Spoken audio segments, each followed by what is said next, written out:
Hi, how you doing? Kerry here. It's been a while. Yeah, I've been on kind of an extended hiatus. And so today I am gonna tell you a little bit about what's been going on, where I've been, and then I'm just gonna go through my reading stats for the first quarter of the year for January, February, and March. I thought it was better to do it that way than to do separate stats videos for each month and just catch you up on how I've been getting on with my reading and my goals. I'm thinking about changing my intro and I'm not entirely sure what I want it to be yet, so be prepared for that over the next couple of videos. It may change. I don't entirely remember how to do any of this. It's been, at this point, I think 3 months since I filmed anything, and I'm just kind of easing myself back in. So you'll have seen probably I did upload a video this week at time of filming, and that was a review I filmed ages ago. I have one other video that I filmed before I went on hiatus that will be coming soon as well. But yeah, okay, where I've been. So if you are a regular watcher of my channel, you are probably aware that from kind of October, I started to experience quite bad fatigue. I was also experiencing quite a lot of pain with no apparent cause. I hadn't been ill or anything, so went to the doctor, had some blood tests done, had a little bit of back and forth, and then in February eventually I was diagnosed with fibromyalgia, which is a chronic condition. Basically my brain responds to stress by telling my body I'm in pain, which is fun. So having symptoms of pain, fatigue, brain fog, general inability to do anything.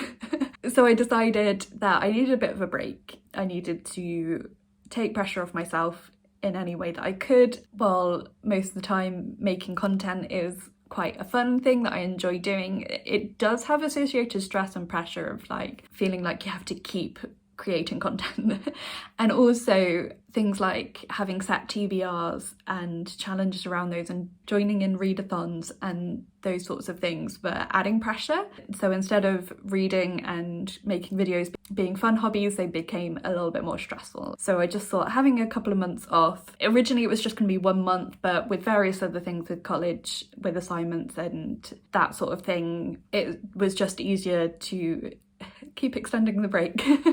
I'm feeling a lot better now. I'm on some medication that's really helping. I'm on Easter holidays at the moment, so that's giving me a bit of a chance to rest. Also in conversations with my college about having a pause in my studies for a couple of months, just as I'm adjusting to having a chronic condition. And so things are kind of getting back on track and I'm feeling a lot more like myself again. And I was starting to miss making videos, missing the interaction with the wider community. So I've got a great group of booktube friends. Shout out to my WhatsApp group who have been really amazing and supportive, but I miss having the interactions. I miss talking about books with people, so I feel like I'm ready to come back. Yeah, that's where I've been. It does have a slight impact on how things are going to be moving forward. I mean, I've already kind of don't have an upload schedule. That's going to be carrying on. Actually, depending on like workload with uni and stuff, like my videos might get even more intermittent depending on pressures of my course and that sort of thing. I'm not going to be doing fixed TBRs for a while, so no TBR game, no readathons unless I can mood read for them, because those things just add too much pressure at the moment. So I have got my kind of year-long TBR lists, which I mentioned in my TBR takedown challenge. I'll put the link for that below if you want to see it. So that's still standing. I'm still attempting to read through my TBR. We'll get onto how badly that's been going shortly. So I'm going to kind of focus on having those lists for the year rather than doing monthly TBRs. And like maybe in a couple of months' time, I'll decide I want to do a monthly TBR again. But for now, I'm just kind of focusing on mood reading. I kind of have a bit of a plan for how to help me get through my TBR a bit better. Yeah, so that's all I wanted to say about that. I just wanted to give you a bit of an idea of where I've been and why. So without further ado, let's head into the stats. I've got my laptop in front of me, so I may be looking down. I'm gonna kind of go a bit back and forth between telling you stats for a month and general stats for the first quarter. We'll just see how it goes. I've not done a video like this before, so bear with. Before I go into the stats, I'll also say that I borrowed a lot of books from the library, so they may or may not be here for me to hold up. Books that I have here, I will hold up, others I'll put pictures in. Anyway, so January, I read 12 books. The shortest book I read was called The Dome of Heaven by Lavinia Byrne, and that was 144 pages. The longest book that I read was The Queens of Innisleer by Tessa Gratton. That was 568 pages. The total page count for the books I finished in January was 3,786 pages, which gave me an average book length of 316 pages. For February, I read 8 books. The shortest book was called And Now for My 43rd Point, which was 160 pages. The longest book was The Loveliest Chocolate Shop in Paris by Jenny Colgan, which was 418 pages. The total number of pages for the books I read in February was 2,618, and that gave me an average book length of 327 pages. In March, I finished 9 books. I also DNF'd 1 book. The shortest book that I finished was called 1922 by Nick Renison, and that was 145 pages, and the longest book I finished was The Water Dancer by Ta-Nehisi Coates, which was 432 pages. The total number of pages for the books I finished in March were 2,868 pages, which gave me an average book length of 319 pages. For the first 3 months of the year, the vast majority of the books I finished were under 500 pages and earned me £1 towards my book budget. I only read 1 book that was between 500 and 1,000 pages, for which I earned £2. Also earned £1 for the book I DNF'd, which was A Bollywood Affair by Sonali Dev. I managed 3 chapters and then I just got really angry because of some lack of awareness of basic first aid. Really wound me up. Anyway, let's go into the account quickly. At the end of 2021, I had £7.25 in my book budget. I earned £13 for my reading in January. I spent £19.25, which left me with £1. So I did pretty well in January. February, however, was diagnosis month, and so I decided that I'm just letting myself off the budget for that month, because I've mentioned previously on this channel that buying books is one way I respond to stress. And so I let myself have the comfort of buying quite a lot of books from charity shops in February. Actually, a lot of them were really cheap, so I didn't spend loads of money. I did greatly add to my TBR. We'll get to how badly that's been affected in a moment. But just to prevent myself being stressed about my book budget, I decided that February is not counting in terms of what books I bought. So in February I earned £8. In March I earned £10, and I bought some books in National Trust places. I bought a couple of books in charity shops. I also bought a few ebooks, which I don't do very often, but there was some on sale that really intrigued me, or that I've been wanting to pick up for a while. And I also had some vouchers for Blackwell's, so I had to spend a little bit more to get the books that I wanted. So in total I spent just under £20 on books in March. I had £1 left over from January. I earned £8 in February, £10 in March. So at the end of March, because I let myself off for February, I had minus 68 pence in the book budget. I have already bought books in April, so I have a bit of a goal for how much I'm trying to read in April. And then hopefully, now things are settling down a bit, I can get back into the pattern of earning the money before I spend it. So that's the book budget. Let's get the TBR disaster out of the way next. At the start of the year, I had 675 books on my physical TBR on Goodreads, and I had 126 books on my ebook TBR. At the end of March, I had 730 books on my physical TBR and 140 on my ebook TBR. So both of those have gone up. Yeah, not great, but extenuating circumstances. We're gonna have a little bit of grace towards ourselves at the moment. Publication century, across the 3 months, I had 4 books that were published in the 20th century and 25 that were published in the 21st. Ratings. Oh, and actually for ratings, I'm now including half stars just to make my life more complicated. But also, it just feels more accurate that way, because when I rate things on Storygraph, I use half stars. Goodreads, you can't do that because it sucks. So we're going with the ratings I'm giving on Storygraph now. Okay, so I DNF'd one book. I gave 4 books 2.5 stars, 1 book 3 stars, 5 books 3.5 stars, 8 books 4 stars, 4 books 4.5 stars, and 7 books 5 stars. So actually that's a really strong start to the year, I think. Yeah, that's like 2/3 of the books were 4 stars and above, which is really good. But that's, I mean, I have been mood reading, so I've been picking up stuff that I really wanted to read. So I'm pretty happy with that. Where the books came from, I had 1 reread, 2 books were borrowed from friends or family, 16 books were from the library, 2 books were new, 2 books were from my digital backlist, and 6 books were from my physical backlist. So I haven't quite been hitting the ratio I wanted of half the books being from my backlist, but I have been borrowing a lot of books, and if I'm borrowing them, I'm not buying them. So it has its advantages, but I mentioned I have a bit of an idea of how I can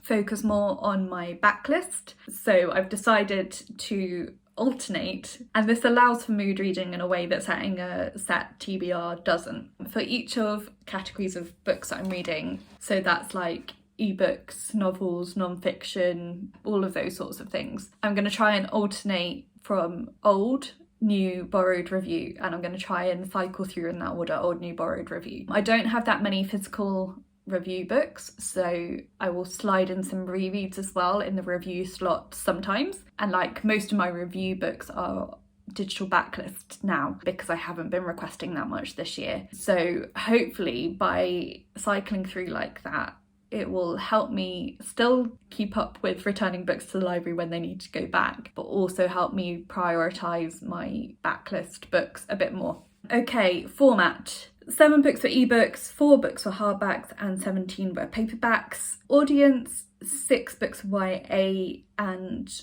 23 books were adult. Genres, there was 1 anthology, 5 Christian non-fiction, 2 contemporaries, 5 contemporary romance, 1 essay anthology, 2 fantasy, 1 historical, 1 magical realism, 1 mystery, 4 non-fiction, 1 romance, 2 sci-fi, 1 speculative fiction, and 2 urban fantasies. So you'll notice that's quite a lot of romance for me, as someone who doesn't really like, doesn't read a lot of romance. But again, if you've been watching my channel for a while, you know that I started a PhD in the autumn looking at a particular subgenre of romance called inspirational romance. I haven't actually read any of those in this quarter, but kind of when I felt like I couldn't concentrate on actual reading for my actual research, reading romance novels helps me to understand the genre better and kind of felt a little bit like I was doing something useful towards work. So that's why that number is higher, because that's actually joint highest of the genres, which is a bit weird. I read quite a lot of publishers, so the breakdown ended up being 14 books from big 5 publishers and 15 books from indie, so about half and half still, which is good. Mixture of nationalities, so 7 American, 10 British, 1 British Asian Canadian, 1 British Egyptian, 1 Caribbean American, 1 Chinese author, 2 Indian American, actually it was the same author, 1 Italian, 1 Japanese American, 1 Korean American, 2 books had multiple authors of different nationalities, and 1 Zimbabwean author. The breakdown of author ethnicities is actually, I'm pretty happy with it. I need to do a little bit more reading from authors of colour, but actually for January and February it was half and half, white authors and authors of colour. Dipped a little bit in March, but I'm back on track in April. So in total it was 12 authors of colour, 16 white authors, and 1 book had multiple authors of different ethnicities. For author genders, 2 authors were cisgendered men, 19 were cisgendered women, 3 books had multiple authors of different genders, 4 books were from non-binary or genderqueer authors, and 1 book was from a transgender man. So actually, I'm doing really well on diversifying my author genders. I'm reading more trans and non-binary authors already this year, which I'm really happy with. So for my diversity markers, across the first 3 months, 13 books featured authors from marginalised ethnicities, 7 books were by or featured LGBTQIA+ authors, 3 books were by or featured authors with a disability, 4 books were by or featured authors with mental illnesses, and 1 book was by or featured an author with neurodivergence. So I need to work on that stat a bit more. For character diversities, 18 books featured characters from marginalised ethnicities, 13 featured characters from the LGBTQIA+ community, 10 books featured characters with disabilities, 13 books had reference to mental illness, 5 books featured characters with a neurodivergence. And then for my challenges, as I mentioned, I will be doing videos detailing the specific books that are on each of these TBRs that I'm going to mention now. Some of these books were from those lists and some weren't, but they still help towards the challenge goal even if they weren't specifically on the list that you don't know about yet. So the challenges are books that were given to me, books from subscription boxes, review books, oldest books on my TBR, read around the world, and completed series. So I read 2 books that were gifted to me, 1 book from a subscription box, 2 review books, didn't read any from the oldest on my TBR list, 1 book counted towards read around the world, and I have completed 2 series so far this year. So that is the stats. So usually I do a best and worst book per month. Let's do that. So my least favourite book in January was probably, I had 2 books that were 2.5 stars. So we'll go for The Bloodprint by Uzma Zeynep Khan, because that was more disappointing. The other book, I was kind of not expecting it to be great, so it didn't surprise me that it got 2.5 stars. But The Bloodprint I was really disappointed with because I was really enjoying it and it was on course for maybe 3.5, 4 stars until right at the very end when there was a really problematic trope brought in. And yeah, I just found it very disappointing. Haven't decided yet if I'm carrying on with the series. So that was probably my least favourite book in January. Let's get the least favourites out of the way to start with. My least favourite book in February was called Hijab and Red Lipstick by Yusra Imran. This one again I gave 2.5 stars, and again this was a bit of a conflict between expectation and reality. I was expecting a contemporary romance. It wasn't. It was much darker than I was expecting. Quite a lot of upsetting content, and I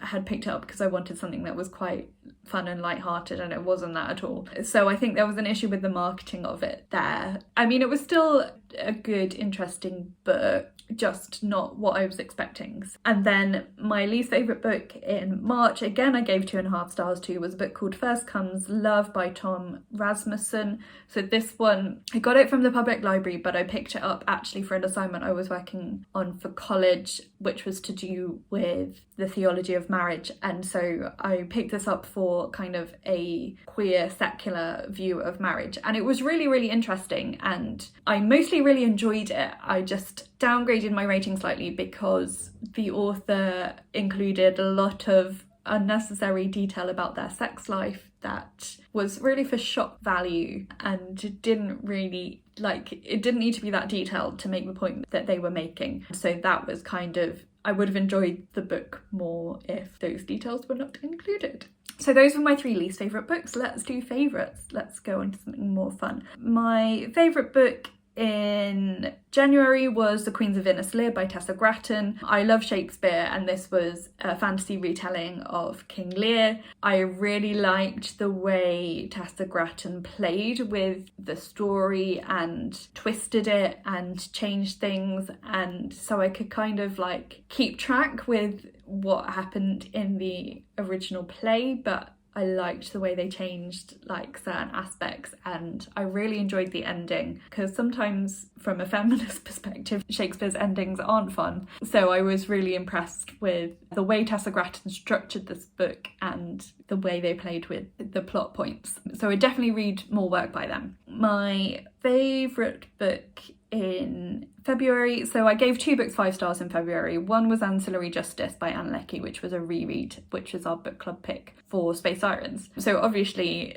I loved that one. But the one I'm going to pick as my favourite was In Search of Our Mother's Gardens by Alice Walker. This is a collection of her essays. So I read The Colour Purple a long time ago, but I hadn't picked up anything else by her, and I came across this book in the college library and I really thoroughly enjoyed it. I have now since bought 2 more of her books in charity shops, and I'm looking forward to reading more from her. One is a novel and the other one is either short stories or essays. Okay, and then my favourite book in March, so I gave 3 books 5 stars in March. I think I'm going to pick for my favourite the No Need to Diet book by Pixie Turner, because this was a book that I needed so much and I didn't know I needed it until I heard about it. So without going into too much detail, I've had a really complicated relationship with food for most of my life and have often gone back and forth with dieting and tendencies towards disordered eating, either of greatly restricting my calorie intake or binge eating.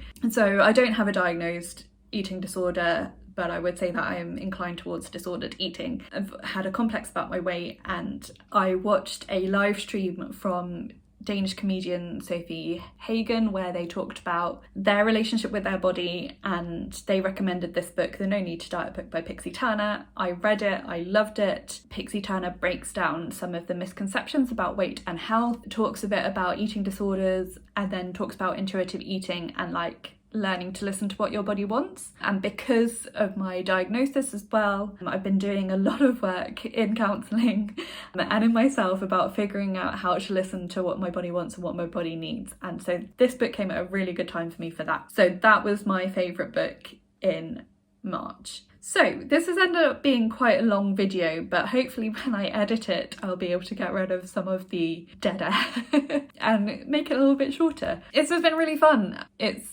good to remind myself how much I do enjoy this. So look out for more stuff coming from me again soon. Let me know how your reading's been going so far this year. What are some things you've been enjoying? How are you getting on with your goals? Have a chat to me down in the comments, or if you just want to let me know you've been here, leave me some sort of wave emoji to say hi, and thank you for sticking around with my channel when I've not been creating content, and sticking around to the end of the video. So leave me like a waving emoji. You can also like this video if you liked it, and subscribe if you haven't already, and you can also find me on social media. All that information is listed in the description box below for you. But that's it for today, so thank you so much for watching, and I'll talk to you again soon.